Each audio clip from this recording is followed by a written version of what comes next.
So I switched out the handlebars with my Swagtron handlebars, and I put a top load stem on there, used the stock star nut and top cap, put some Troy Lee hand grips on there, lock-ons, and I wrapped the wires in rubber self-adhesive tape.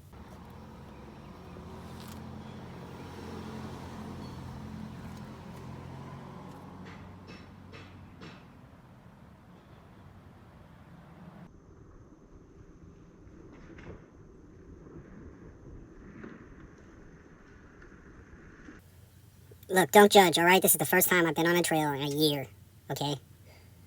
There's just too many people out there. This thing has a thumb throttle on the left side, and it's kind of herky-jerky, like it's not really smooth, and it's not nearly as awesome as having a right-hand throttle. So I might try to switch that out with my Swagtron joint.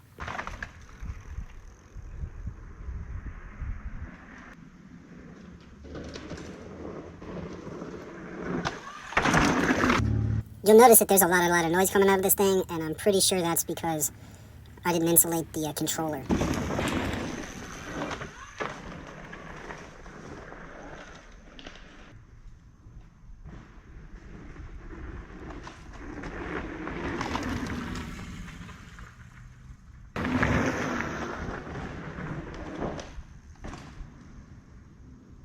This thing has cruise control, so you have to be careful because you could be cruising in the woods and then hit some jumps and then all of a sudden you're going too fast.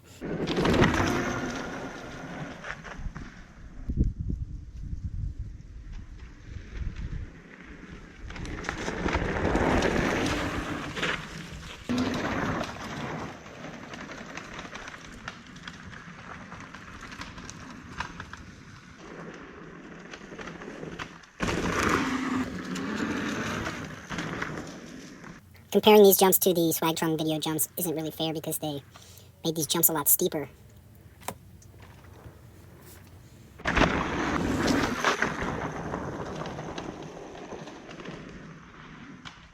I'll tell you right now, making videos about riding a trail isn't nearly as fun as actually riding a trail. You could have ridden this trail 6 times by the time you film like a quarter of the trail.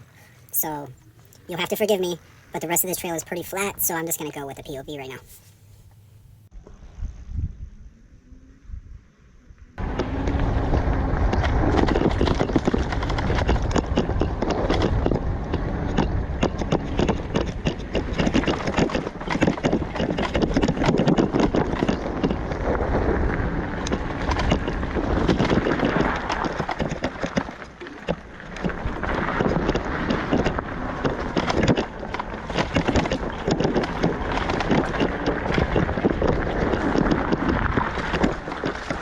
Yeah, that thumb throttle, I don't know, maybe you can get used to it. I mean, I haven't really ridden this trail at all in a year because it got so crowded with people that were complete dicks. I mean, seriously.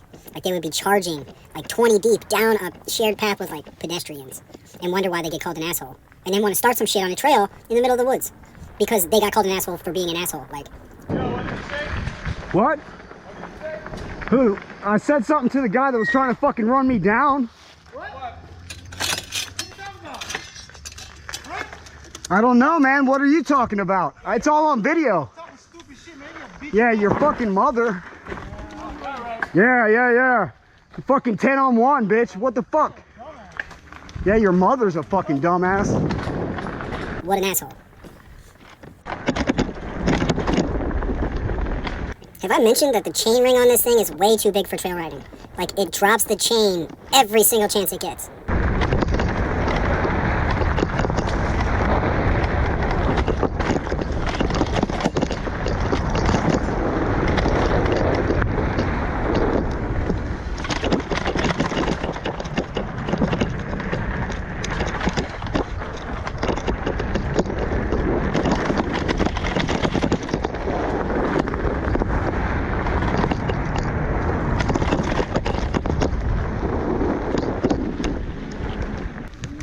Jump cut, waiting for the guy up ahead. I don't want to run him off the trail. It's funny. People, they always, like, once they see you coming up behind them, they try so hard, and then they realize it's an e-bike and they're never going to do it, so. Then they're like, oh, well, it's an e-bike. It's nothing against my manhood. I'm not slower than this guy. Blah, blah, blah, blah, blah.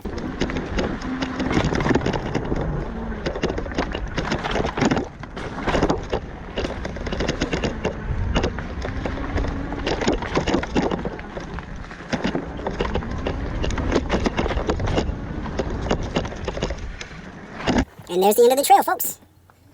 So it's like fast and it's cool, but it's really too big as it is to enjoy like trails.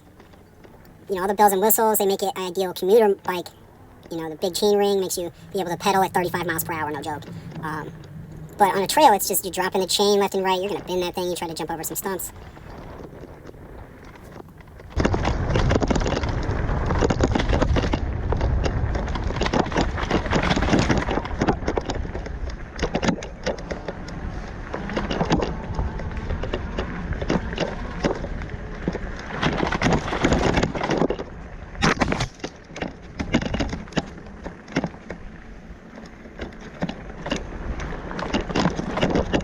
Is it worth $1,600? Yes. As a commuter bike, it is. But as a trail bike, it really isn't, because all the bells and whistles are a drawback, really. I mean, it's extra weight. You got the regenerating capabilities that does you no good on a trail. It's just going to slow you down. So unless you're riding downhill and you want to go super slow down them, it's not going to do you any good. So it's just extra weight. You know, the lights, I mean, they're kind of cool. Like if you want to go riding at night, I guess. But the rack, I mean, it looks awesome, but it makes it so much bigger. I kind of want to just pull the front end off of this and put it on the Swagtron and then just lose all the bells and whistles and just have a faster, lighter bike with a bigger battery. I might try that.